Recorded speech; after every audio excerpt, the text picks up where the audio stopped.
Okay, thanks for being here. Thanks for the space, and well, it's very nice to be here in Antwerp. But actually, this idea came up after a seminar with my favorite Belgian economist, that is Marianne Bertrand. So I'm very happy to present it here in Belgium. It's the first time. It's a paper about females' attitudes or females and men attitudes in an academic environment. And I will try to convince you that that's important and that's super interesting to study and to pay attention. The idea is that men and female, they have different attitudes towards different life dimensions, like education investments, job decisions, partner, relationships, financial decisions, taking risks, and other maybe more like typical or common activities like taking charge of a project, working until late, speaking up in public, etc. One way in which those different attitudes are manifest are in the way in which people interact and in the way in which people speak and between each other. So the conversation dynamics, we can say. So in that idea of that people interact different because they have different attitudes, different preferences, a very common and well-established finding is that men interrupt women more than women interrupt men when speaking in public or when speaking in private. In this paper, I will try to discuss or to show evidence that that's not exactly, in all the cases, like that.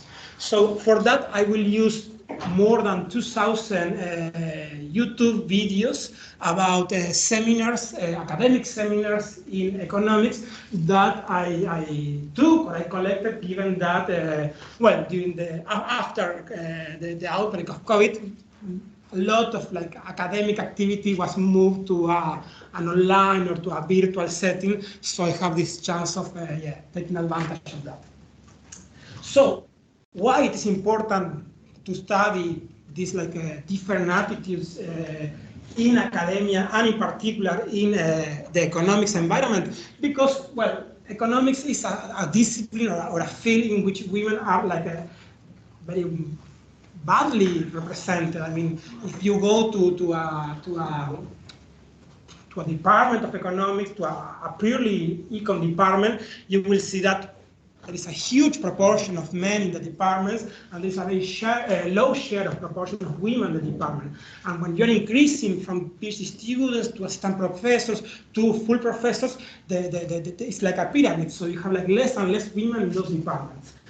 There is also evidence showing that women are held to different standards. For example, when they want to publish their research, they are also more likely to be praised or by things that are not related to their ability. For example, when professors, they write cover or recommendation letters. That is the main way that we have in economics and in academia to have a higher position. We receive a letter from our supervisor saying how good or how amazing we are, and women are described in with adjectives or with words that are less related to the ability that they have.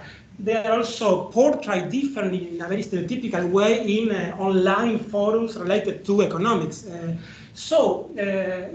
Just to say that there is not only in the composition of this the department. It's a problem that is not only exclusive to the economics, but it's very important in economics, and it's even higher or more severe than in other professions. Female economics, they are less likely to have a tenure position in comparison with other fields like other social science fields, but also, for example, engineering. And it has been shown that the students or people that they study economics, they have a higher bias towards females after they study economics. There is this nice paper that shows this, and it's quite provocative and very interesting to read. So, how do I collect this data about seminars in economics? I went to YouTube, I collected a lot of videos, more than 2,000 from speakers or professors that they belong to the best 320 universities in the world, and I need to extract the audio because this is going to be a data set that is going to be made or assembled in a large part by the audio of those seminars. So I have this audio signal that probably most of you already at some point of your life you see or you saw. It's like the voice frequency. So here we have a silence, here there is like someone speaking. And I took like something called the male frequency substance coefficient, that is something that I obtained from this voice signal after derivations, after a Fourier transformation, after many things that I'm not going to explain here. I took this second on the bottom, that is like the most accurate or the best way that we have to represent our voice. So this, for me, it will be different in comparison to all of you. So it's like the best representation of a vocal tract that we can come up, and it's used by I don't know, our cell phone to our voice personal assistant in the cell phone, in our I don't know, in the when we are recording a call and we want to identify the speakers. So yeah, it's a very useful feature to describe the voice of each of us. So what I did is two things. First, I did something called speaker diarization, which is I have the voice signal, and I try to identify in that voice signal the different speakers that I have. So I try to see when there is a change of speaker first, and then I try to identify when each speaker when is speaking. So I have, for example, I started to speak, then, for example, Lucas made me a question, then I answer the question, and then, for example, Kuhn make another question, and so on. So I took the YouTube video, the seminar, I took the audio, and I tried to identify all the persons that took part in that audio. Yes? That's the first step. The second step is try to predict the gender of all the parts of the speech.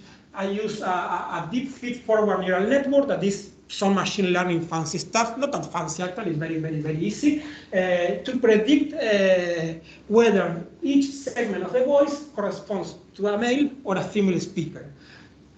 This gender prediction is based on, it's a supervised learning prediction, so you have to use like a data set to train the model.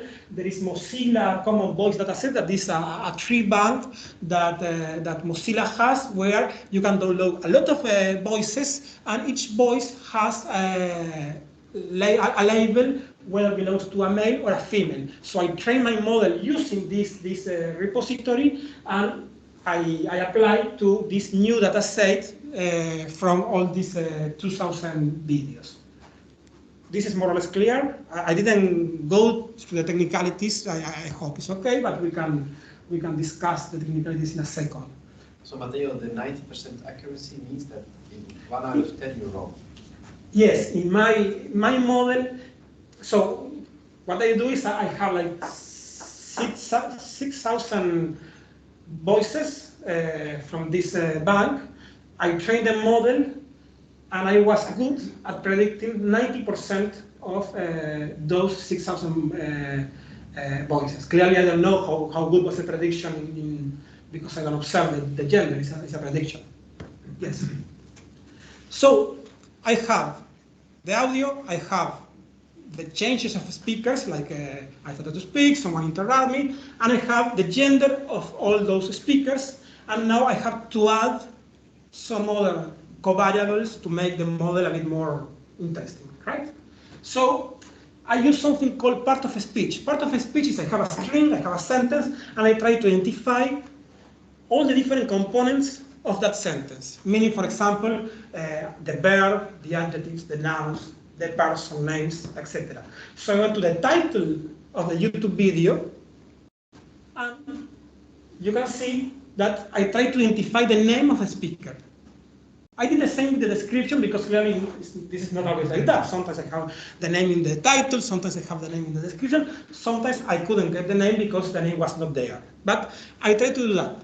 It's another machine learning algorithm, more like focus on text analysis, that tries to identify all the components of the sentences and tries to, and I kept the name of the person.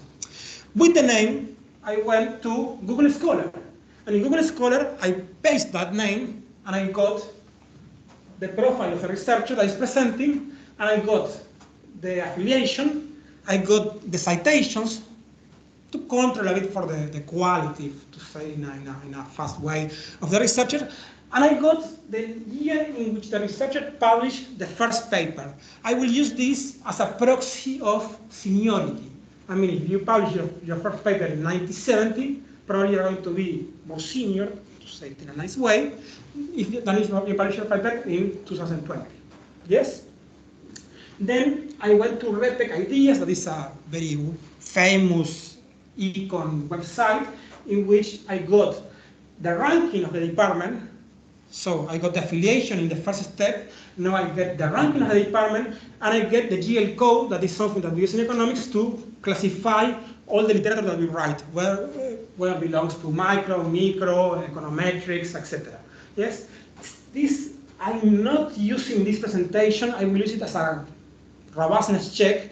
I will control by the topic of the presentation, but not based on this, but still, it's something that I use as a robustness check that clearly I will omit in this presentation. But yes, I know whether the speaker is like a micro speaker, an econometrics speaker, a behavioral speaker, etc. You have all the topics here if you want to check later.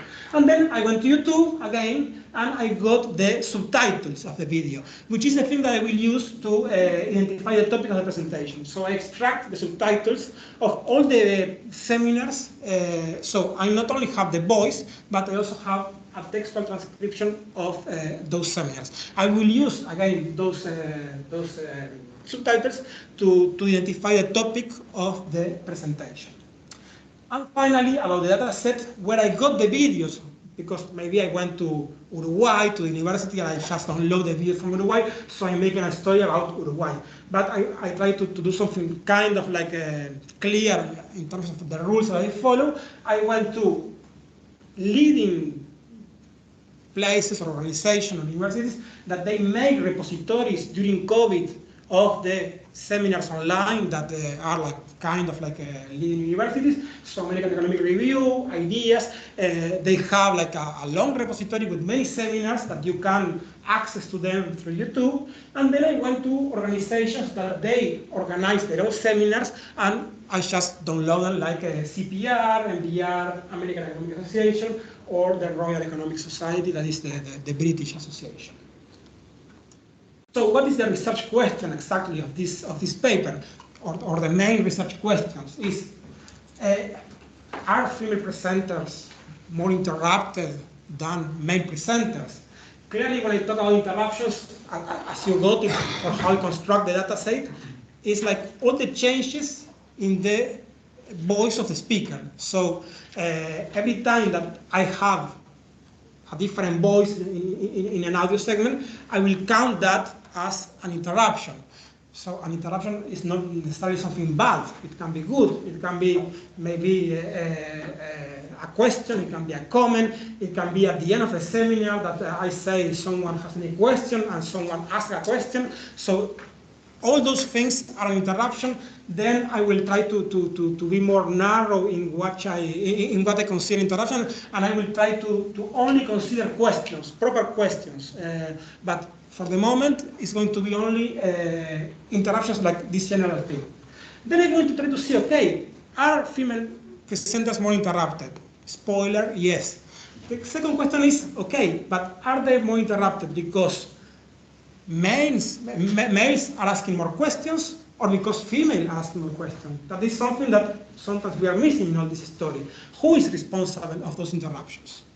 Then are going to try to see the role of the chair, whether having a male as the chair of the seminar, Lucas will be the chair of the seminar in this case, so he's the person that is like opening the seminar, presenting in most of the cases the speaker, and maybe organizing a bit like the flow of the seminar, if the gender of that chair affects the number of interruptions that we have in a seminar. That's going to be the third question. And then I'm going to see two other things, that is, how related are the interruptions with what I'm saying, whether like if Kun interrupts me and he has something that is related with the topic of my presentation, or if he interrupts me to say something that is completely unrelated to what I'm presenting. That's going to be the first thing. And then I'm going to see also the way in which the interruption takes place. Whether the interruption is me, I stop to speak, to talk, and someone takes the floor, or I'm speaking and someone takes the floor speaking about me. So it's like a smooth transition. I stop to speak and someone speaks after I stop to speak, or it's more like I understand that someone wants to speak because that person is speaking about me. That's the last thing that I'm going to do. There are some papers that they try to do this. Pascaline Dupal, she and co-authors, they have a nice paper. They focus in 400 seminars, mostly in applied micro, and what they do is they send coders to the seminars to take notes. And they find something like women presenters are more interrupted, and also the type of questions are more like hostiles than to men presenters. There is a nice paper published in the Lancet that they do with 75 sessions on some like endocrinology conference in the UK. There is this paper that they set a voluntary survey in which presenters and attendants, they can fill a survey about how do they feel in the conference. And this last paper is about the videotapes. So they look at the videotapes, so they record the presentation, and they watch the videotapes, and they make notes about whether female presenters are being more interrupted than male presenters. The last thing before jumping to the results is the model. It's going to be a very simple model. Y is going to be the number of interruptions that I receive in a seminar, and this is going to be whether the presenter is a male or a female. And here I'm going to have all these nice covariables that I mentioned before, like the number of citations, the seniority of the researcher, the topic of the presentation, the series of the seminar, whether it's a micro seminar or a micro seminar. I mean, in many universities, you have not one seminar per week, you have 5, 2, 3, 7 seminars per day sometimes. So the seminar is like a micro-applied seminar or a behavioral seminar. So also in this vector of variables is going to be the type of seminar that it is. It is a micro seminar or an applied seminar.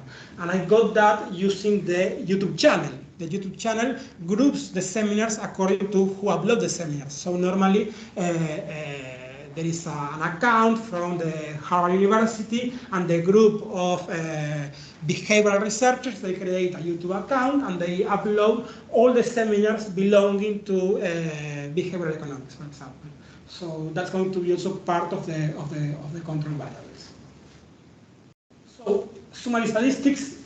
The duration of a seminar is around 60 minutes. I have around 10 interruptions per seminar. I have that 1/3, a bit more of the speakers are female presenters. I have 2,000 seminars. This I have to change it. Is 1,900 different presenters, because I have presenters that they appear in more than one seminar. Here I have the location. Most of the speakers, they belong to universities from the US. I have them like UK and Europe, kind of the same, and I have like a bunch of other universities that they have like 2 or 3 observations. And here I have that indeed most of the speakers, they belong to departments that are very well ranked.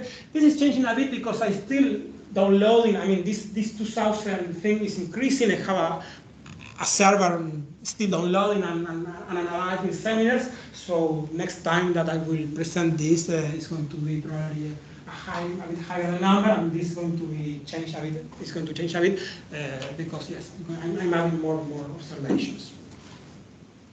I use the subtitles of the videos to try to identify the model, the topic of the presentation. I did that using something called topic modeling. Topic modeling is like a text analysis technique that tries to group to make like topics or clusters of words that are related. So, for example, we have here that asset, market, bank. I mean, it's a completely unsupervised machine learning technique. I never say to the computer, hey, people that study markets, they study bank, and they study assets. It's something that I put all the subtitles in a computer program, and I try to group it according to how often the co-appearances of each word. So if I have that, for example, crisis and policy and pandemic appears together many times in many groups of subtitles, the computer program is going to say, okay, crisis, policy, number, pandemic, percent, government is going to be something that belongs to the same cluster. And then, for example, income, tax, high, household appear all together because we have many papers that they talk about as income, tax, and taxation of income, etc. The computer program is going to realize that, okay, this is a topic. So I did that with all the subtitles, and then I tried to see, okay, each of these videos to which of these topics belong. So if I have 15 groups, 15 topics, I have one topic that is about taxation and income and household, I'm going to associate it, the computer program is going to associate it to topic 13 that is about that. That's important because indeed, like, we want to see whether female presenters are being more interrupted in the same seminar series. So CSV launched seminar on Monday, and indeed when they talk about the same topic. Because if I have that, I find that female in macro are being more interrupted than female in development, I don't know how much I can claim about that because of different topics with different people. Yes? And yes, tell me. Just maybe I missed it, but I was wondering what the target audience is of the seminars that you analyze. So is it students or professionals? It's this type of seminars. It's academic seminars organized by universities, like the ones that we have during COVID. But the difference is that we only organize it by Meet or by Zoom, I don't remember, but we never put them in YouTube. But imagine that those type of seminars, then they were uploaded to YouTube. So not exclusively for students, because I can imagine that students might be a bit more hesitant to say something about to a top-ranked president. Normally, PhD students, they attend, but the master students, they don't attend to the seminars. I mean, doesn't matter that much because at the end, I care that the audience is more or less the same when you're presenting than when I'm presenting. So, it's, yeah. Okay, so that's how I got the topics, and indeed I try to associate all these 15 topics to a GL code category. That is this what I told you before, that is in economics we group the literature in different groups. And here I have the share of topics that has each seminar. So for example, I have 5% of the seminar, they were identified as topic 1 that belongs or is like this mathematical quantitative, you got it, seminars, or I don't know, like topic 14, 8.2% of the seminars they were identified or associated as topic 14. These are the main words related to topic 14, and topic 14 was associated to microeconomics. That was easy to say. So, results. If there are not any other questions, I jump to the results. First result, remember the model, so I try to explain the number of interruptions, and here are the results. I ran 7 possible specifications, a very basic one in the first, and the last one is like the most complex, complete. So I have that in all the possible specifications, being a female presenter implies around 1.5 extra interruptions compared to male presenters. Even when I'm controlled by the topic, by the location of the department speaker, by the seminar series. Clearly, how the duration of the seminar is related with more interruptions. Shorter seminars, normally they receive fewer interruptions.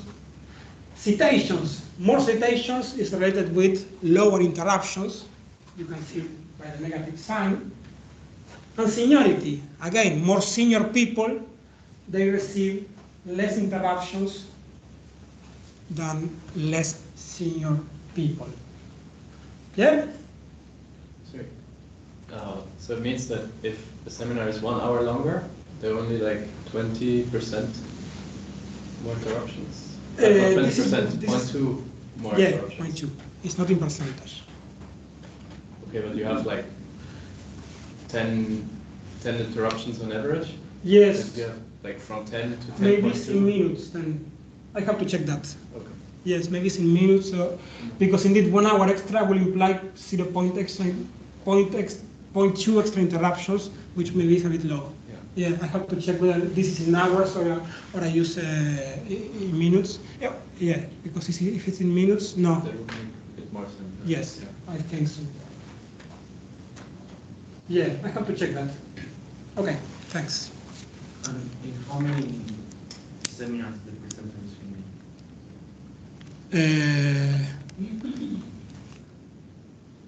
I have 35% of the seminars. I have female presenters.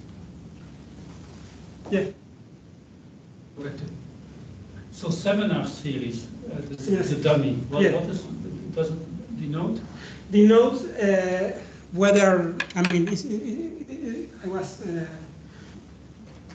universities, they have many groups, many research groups. They organize their own seminar series. So the poverty group in the University of Stanford, they organize seminars. Yeah. And they put those seminars in the YouTube channel of poverty group of University of Stanford. Mm-hmm. So seminar series is one if the seminar belongs to the poverty group of the University of Stanford. Because I'm just wondering between model 6 and 7, the coefficient goes way up. Yeah, I was also surprised. It's not the case normally. So it has to do with these two dummies, basically. Yeah. So I was trying to figure out why that would be the case. Yeah, I was also surprised, but I will say this is one of the few cases, because in all the, I think that in the next result that I will show, normally it doesn't go up. But yeah, it's true. Yeah. But again, this seminar series control is to check like whether I'm having kind of the same audience, because it's likely that the people that they attend to the poverty group seminars organized by the University of Stanford, in all the states, I start to count interruptions after the main speaker speaks, I think, for more than 4 minutes. So once the main speaker, 5 or something like that, once the main speaker starts to speak for 5 minutes without interruptions, I start to count interruptions after that. So all those things that you were saying are not considered. And is it not possible to also cut the Q&A session from so when you see that there is like a clear pattern of questions and answers? Because I would assume, now you have like in interruptions also the regular Q&A. And I think, in terms of validity of the measure, it would be better that you then take like 4 minutes from the start of speaking and maybe cut to the part where you have a lot of interactions at the end. Yeah, I could. Because now it's measuring, also Q&A sessions where somebody isn't necessarily interrupting someone. I mean, it's not something that is going, I don't think it will change a lot the results because are the same. I have to compare apples with apples. So I will assume that the Q&A session is going to be kind of the same for the different seminar series. So, for example, if there is the rule that some seminar series they have, that you can only ask questions after the 20 minutes of the presentation, if that rule applies to all the seminar series, is the same for the seminar series, it will be the same. So maybe it can be interesting to see, like, as a robustness check, but if we are presenting the same seminar and we follow the same rules and the same Q&A sessions, at the end, the results wouldn't be affected that much. But I agree with the comment that in terms of the interpretation of the results, it might be different. Because it's an interruption, whereas the Q&A is not really an interruption, it's more an interact. Yeah. In terms of how problematic it might be perceived. No, indeed, it's one of the things that I'm still working, like try to be more like narrow in the concept that I use of interruption. That's one later I'm going to jump to questions, but Mateo, can I ask? It's possible that with your method, you can identify specific words, right? Yeah. Can you identify if the speaker says questions are welcome? I can. Because maybe the females say much more that, and that would explain why. I don't know, maybe they are more open to questions. But I don't know if it's possible to do that. It's possible. I was planning to do something like that, to use like adjectives that they use if whether interrupters they use different or same adjectives to make questions to, like, this is a very nice paper, or this is an okay paper, or something like that. But maybe I can try to also look for that. Any other interruption? Okay, so then what I say, okay, who is behind these results? And what I did is, okay, the total number of interruptions, indeed, female presenters, they receive around 1 extra interruption in comparison with male. But then I say, okay, among those interruptions, all those interruptions, which ones are made by females and which ones are made by males in the audience, because I have the gender of who is asking the interruptions. Yeah, because I use my machine learning thing to identify the voices, and all the voices, not only the voice of the presenter, but also the voices of the interrupters. Yes. So I see that when a male is presenting, males in the audience, they are responsible for an average of 7.9 interruptions. While when a female is presenting, males are responsible for 8.1, so 0.2 extra interruptions extra to female presenters made by males in the audience. On the other side, I have that female or women in the audience, they made 1 extra interruption to female presenters than to male presenters. And this was a bit, let's say, unexpected, because indeed, like I was saying, okay, but why? So we have that men, they don't modify that much their behavior when male or a female presenter is presenting, but females, this just very simple and very, very introductory table, apparently on average, they do 1 extra interruption to females than to males. Yeah? So then I say, okay, let's go by topic. Yeah, I have all the topics. I have the presenter and who is making the interruption, males or females. Don't worry, I'm going to put colors to make it easier. So I have, for example, that in topic 1, that is mathematics and this other word that I couldn't say before, and I'm going to try to say it again now. Males are responsible for the extra interruptions. They make 6.7 questions on average to males, but they make around 2 extra interruptions to female presenters. While female presenters, they do even less questions to female presenters than to male presenters. Same happens in international economics. Males are asking more questions to female presenters than to male presenters. Yes? Okay, this might be a very extreme interpretation, but you also showed that in mathematics and quant, you have a lot less women. So if, let's say, the one woman that is in the department is presenting, she cannot interrupt herself, extremely speaking. Indeed, in that extreme case, if there's only one speaker, I can try to find that whether the voice of these women asking questions is the same voice that the women that present. So there is no minimum threshold in terms of the gender By topic, you mean? No, I mean by the number of men and women present in a seminar. No.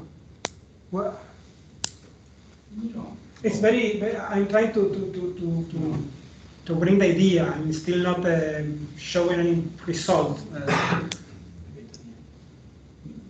No, he doesn't know that.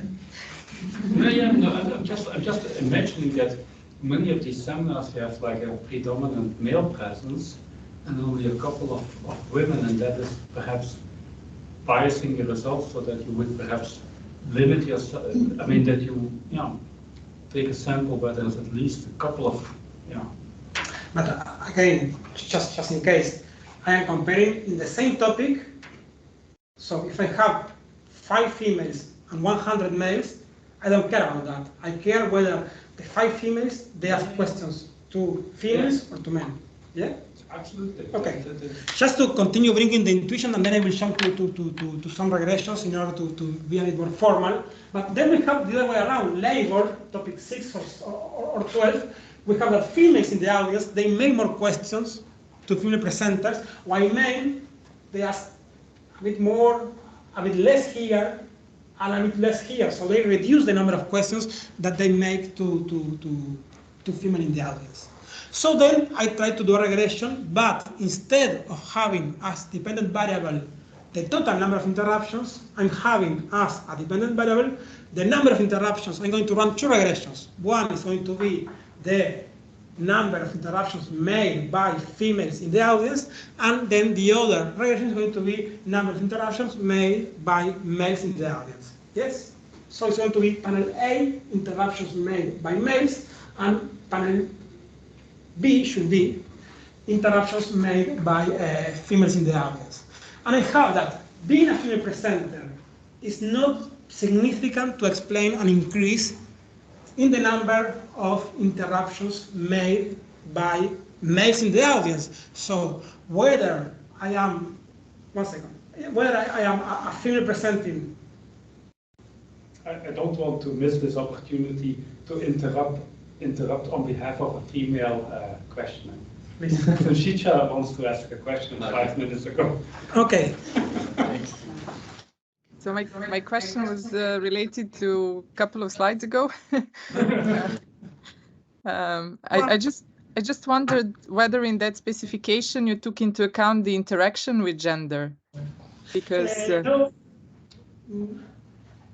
I guess some of the effects would be different or would vary, or some of the variables actually vary by gender.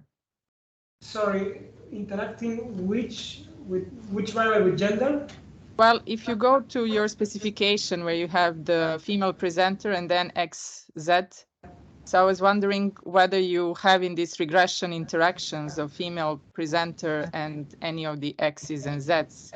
Because I can imagine that there is selection going on, that some of these women who are in higher ranked departments are somewhat different than women who are in lower ranked departments. So yes, totally agree. I don't have them in the main presentation, but at the end of the presentation you will have a nice slide that says robustness checks with a nice link. And if I click on the link, yes, I have like some additional tables that are also in the paper. Are going to be in the paper, but are in this presentation that I can share with you later, in which, yes, I do interactions. I interact, for example, female presenter with the citations or the seniority, because, yes, indeed, what you say is completely true. Okay, thanks. No, thanks to you. I will leave the audio like that, so you don't have to call to Eve or to somebody.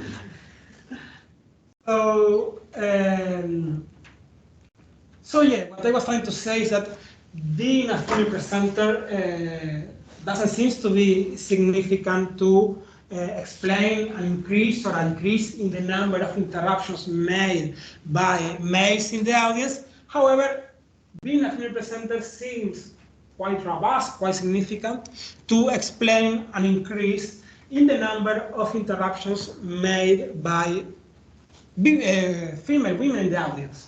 Yes.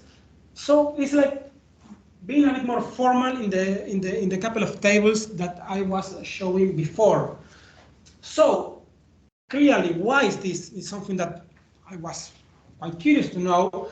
And even if I don't know if I will provide a clear answer, I have like an intuition, and it's very easy. That is clearly, if it's a group in which the share of females is higher, females are going to feel more comfortable making questions. So what I try to say is, okay, as it was noticing before, I don't observe the composition of the seminar, whether I have 100 female and 200 males, or 10 and 10, or whatever, because I only observe the voices of those that decided to take part of the seminar speaking.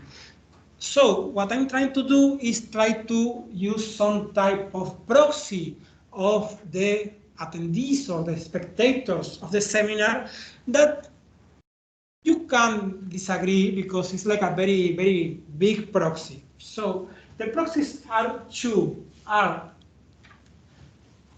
If I have that 90% of the presenters in a topic are females, it's going to be more likely that the composition of that seminar is going to be with a higher share of females in the audience. So I'm going to take as a first proxy the proportion of females presenting in a topic.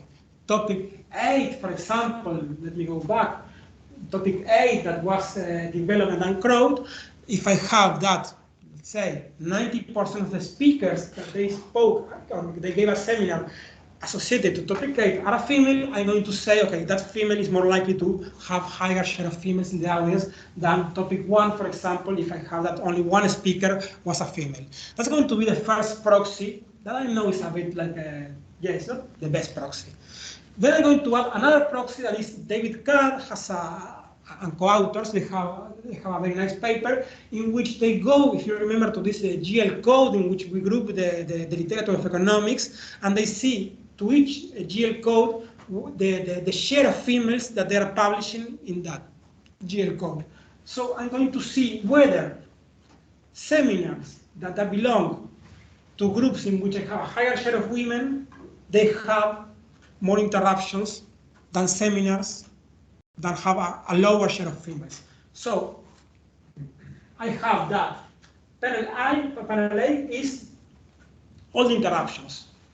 Presence of female, the variable that I was describing before, this proxy that I was using before, presence of female presenter, the variable that I was using from the beginning, and the interaction, whether the female presenter is presenting in a topic in which the share of women in the audience measured by this proxy variable that I use is higher. Is it more or less clear? Okay, so I have, for example, that here is pretty significant in the first 6 specifications that are using my variable of like a percentage of female presenters as a proxy of females in the audience. The specification 7 is using David Carr and co-authors' share of females in the GL code and literature. So I have that presence of seminars with a higher share of females in the audience, and in which the presenter is a female, seems to be significant to explain the overall number of interruptions that I receive in that seminar.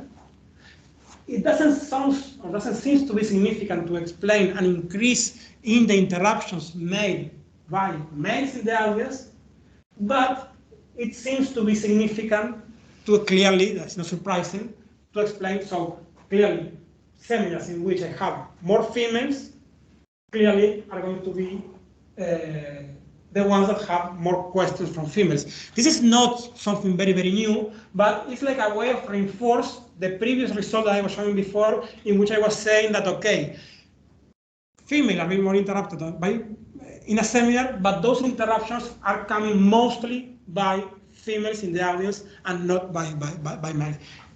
This is not a new conclusion, it's like a way of reinforce what I was saying before, that is who are responsible, if we can say it in that way, of the interruptions.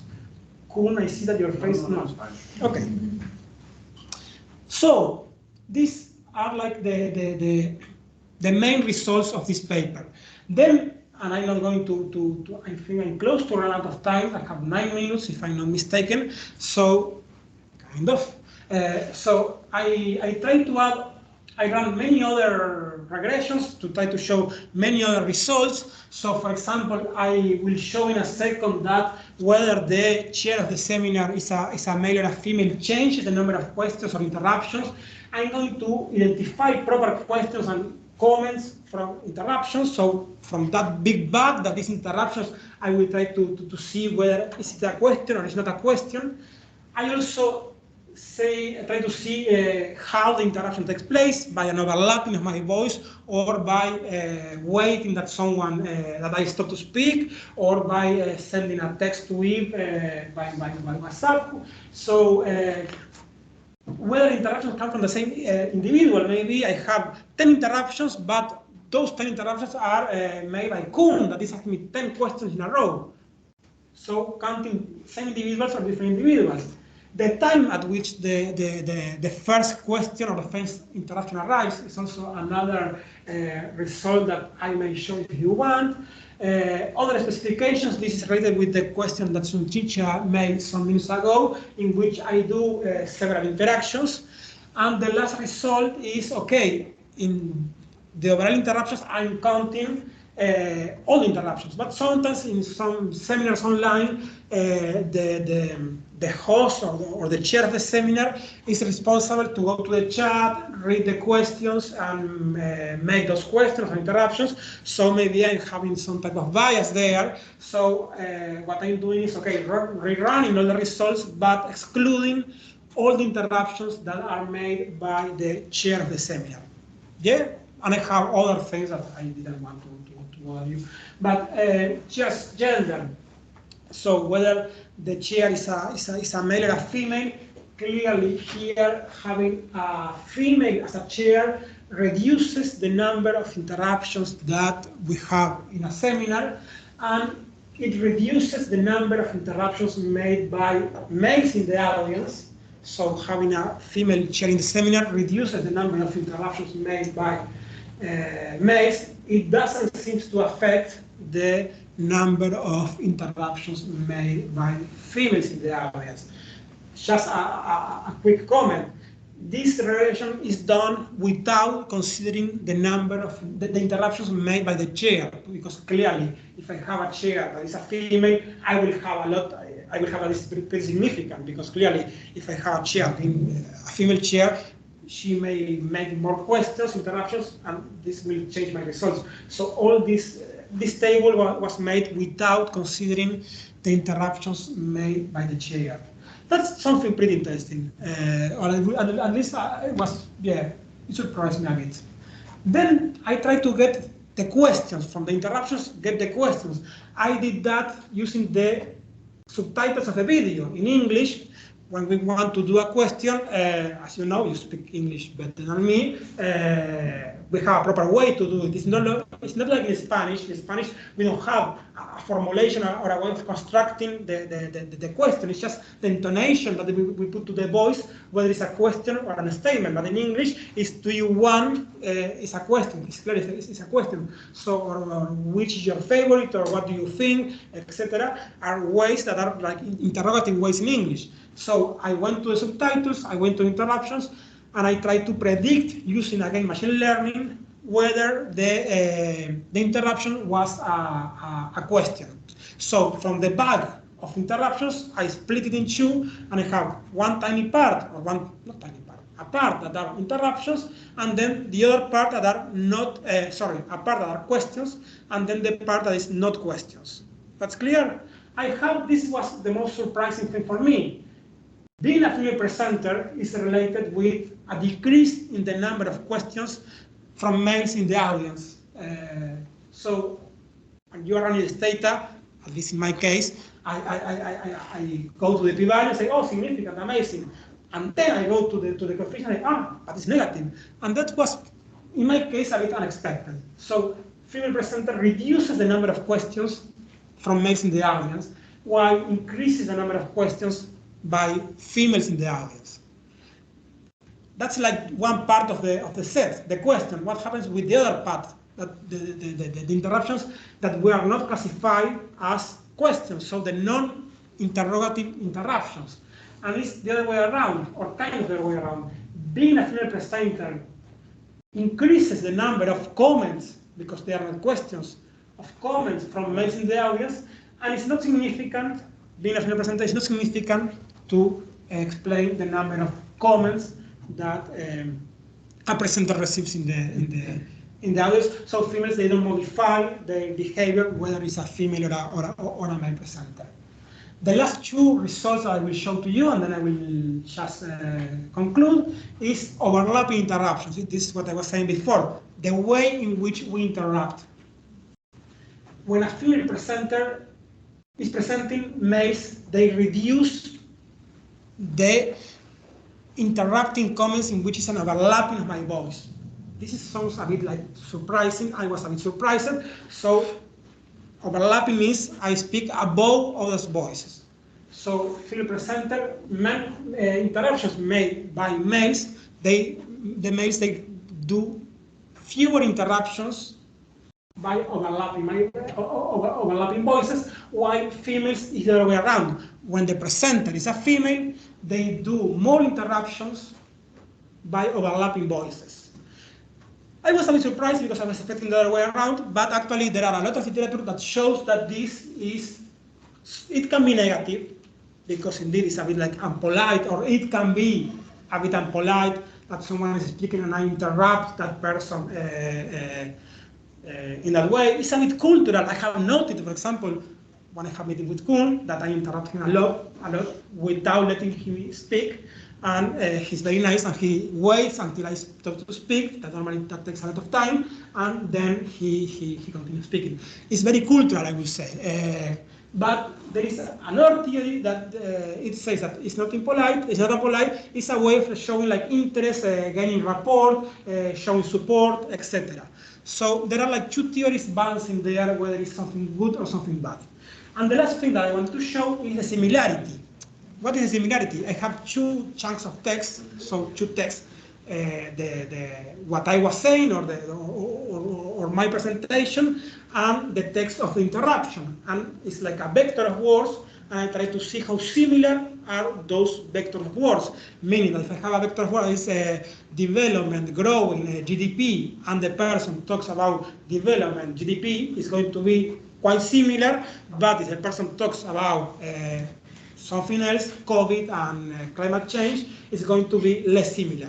And I have that males, when the female presenter when a female is presenting, they do interruptions less related to the content of the presentation, while females, they don't change their behavior.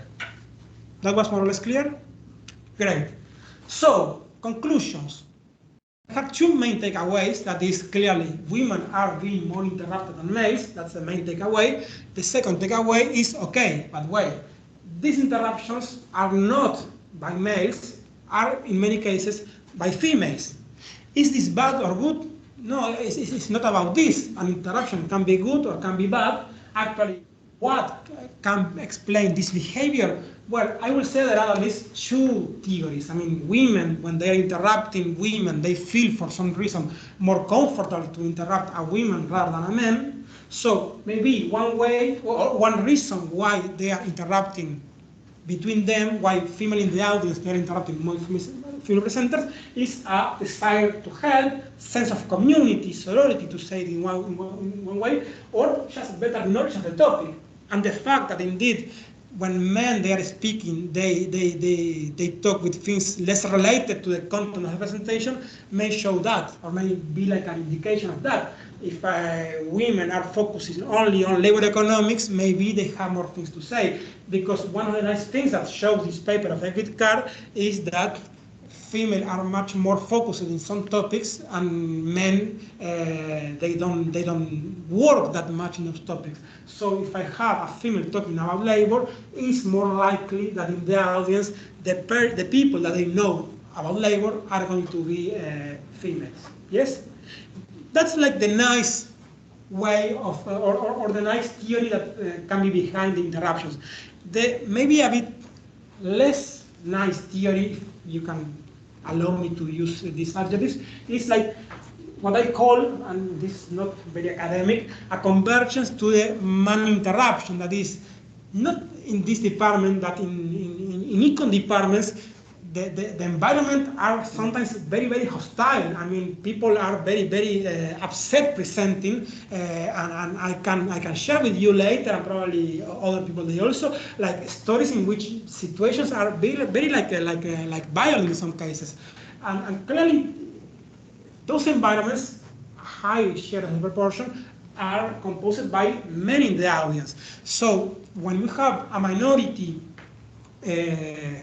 trying to belong or trying to be part of those or of certain environment, there is some type of behavior that mimics what is happening or going on there before. Is this literature that is called acting white, for example, or acting wife, that is two nice papers, that is black people in the US behaving or following the patterns of the white community in order to gain acceptance to the from the white community. So women are a minority in econ departments, and they share, they behave, or they try to behave as the community does, that is interrupting a lot, and they may feel more comfortable or more legitimated to interrupt other females presenters. So those are the two theories that I think can be behind this second takeaway. And to conclude, I think there are other two additional takeaways from this work, that is clearly the gender of the chair of the seminar matters in order to determine the number of interruptions. This is interesting because sometimes seminars we have a lot of interruptions, and okay, the chair plays a role there, and then also men ask less questions and make more comments to new presenters. That will be another takeaway that for me was interesting, and yeah, it made me think of it. So that's all. That's all. If you want, I can just leave the presentation here. In case you want to discuss some additional result, I can just click on it. But yeah, that's all. Thank you. Thank you very much.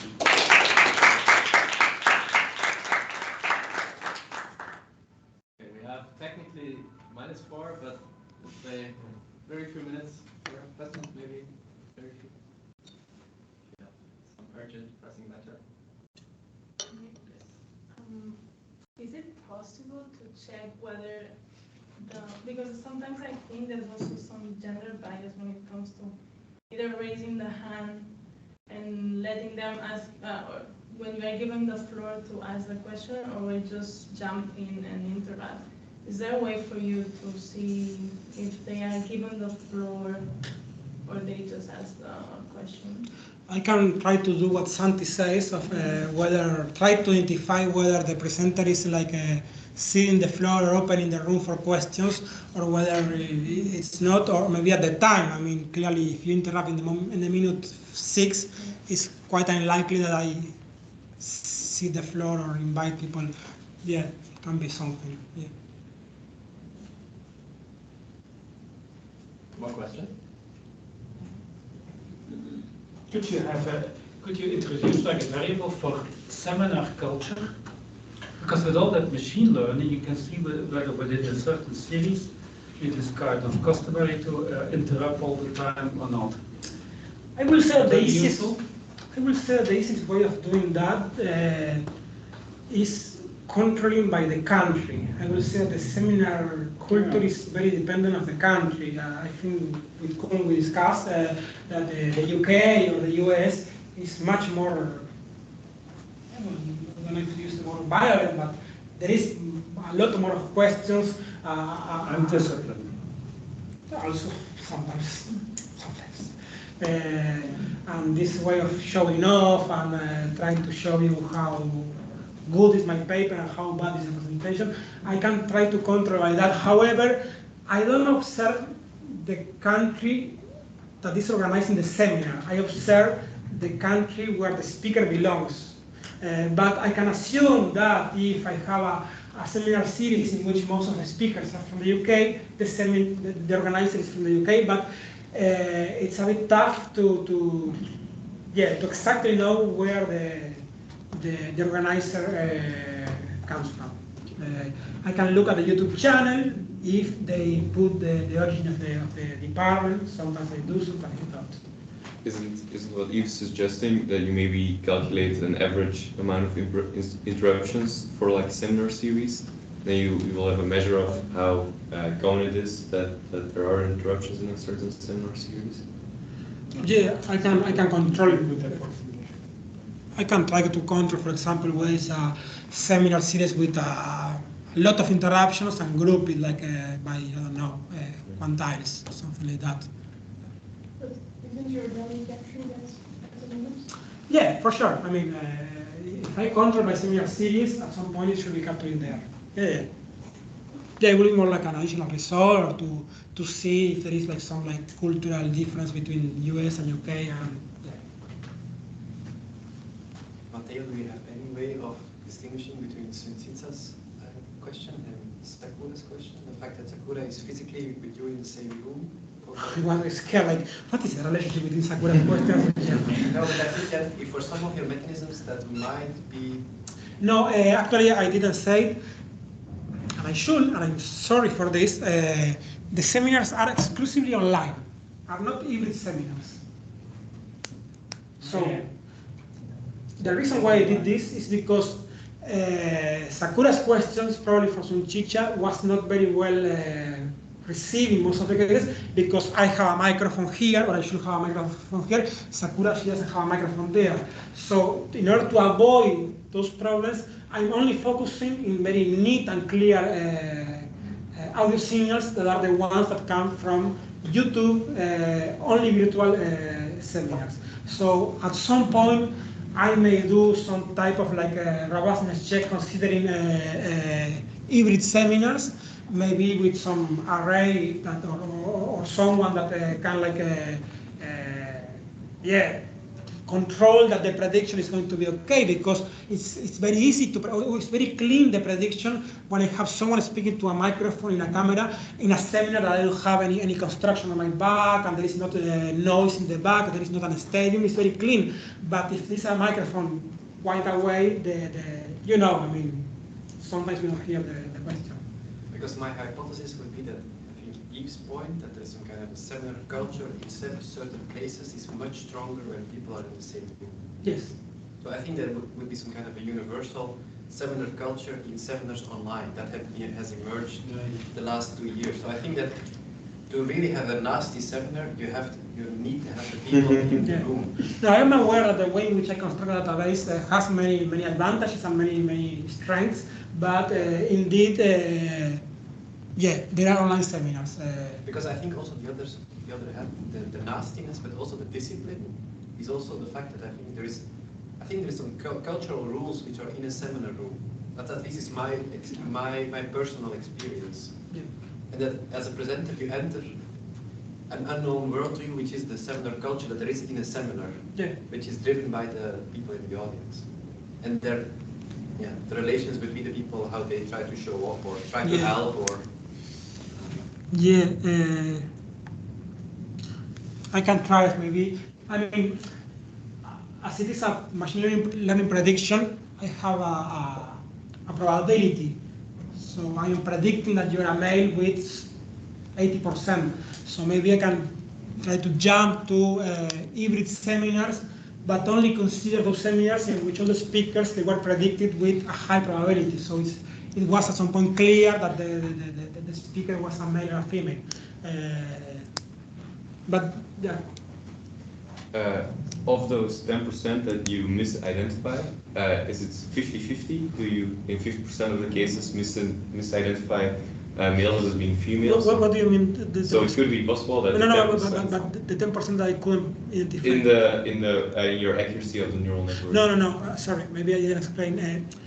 When you are predicting, you have a database that you know whether the voice is from a man or a woman. Yes. Yeah, but and I train the model on that, and in that training, that is not on seminars. No, I'm aware. Okay. And it's on an isolated part of the database, right? Or did you isolate? So usually when you do this, you isolate a part of the database, you train it on this part, and then you. Okay, but then you know for the 10% that you misidentified. No. You have the label, so you know. Yeah, no, there is not a clear. Sorry. Okay. Yeah, no, there is not a clear pattern. I mean. Okay. At some point, I had the feeling that it was not very good at predicting people, old people. But I didn't go deeper and try to see if that was a trend or was like the 2-3 seminars that I look at. Yeah. And for the seminars, how did you identify maybe I missed this, the gender of the speaker? Did you use the name you got from or did you also use the neural network? For all the voices that I have, I identify whether it's a voice of a male or a female. Yeah. So now I'm recording the seminar, I see that you're speaking, I go to your voice and identify as a male. Yeah, all right. And so maybe something you can do, and how did you choose or isolate which one was the presenter? That's a good question. I follow different rules. Like, for example, if the first voice that I hear in a seminar is not the main voice of the seminar, I will take it as a chair or something like that. Okay. And maybe what you maybe do is you have probably the names of the presenter as well. Maybe you can go to some database of baby names in the past, how many years, and then you know whether the names belong to a man or a woman, and then you can check whether it matches with your prediction. Yeah, quite cool, but I don't think that it's an urgency that. I mean, given that the accuracy of the model is pretty high, I will say that it's not a problem of. I mean, there is not something of a misclassification.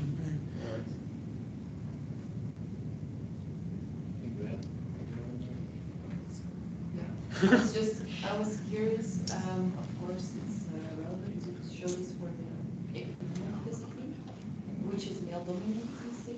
So maybe it might be interesting to have a counter case, like. Of course, these are rare disciplines, but where you have a more balanced gender composition.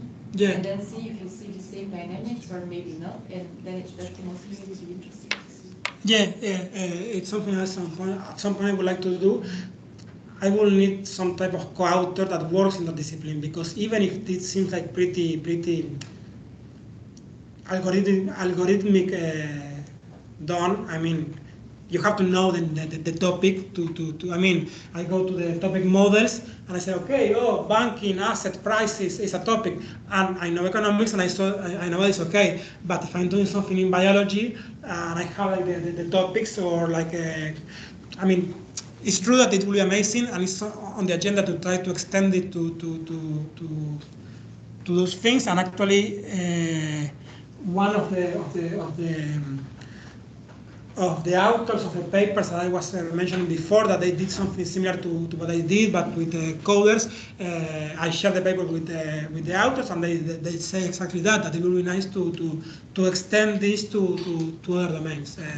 But indeed, I don't think it's okay to do it by my own, because it's important to have someone that knows the field. I think here we're gonna stop. Thanks again, Mateo. Thanks.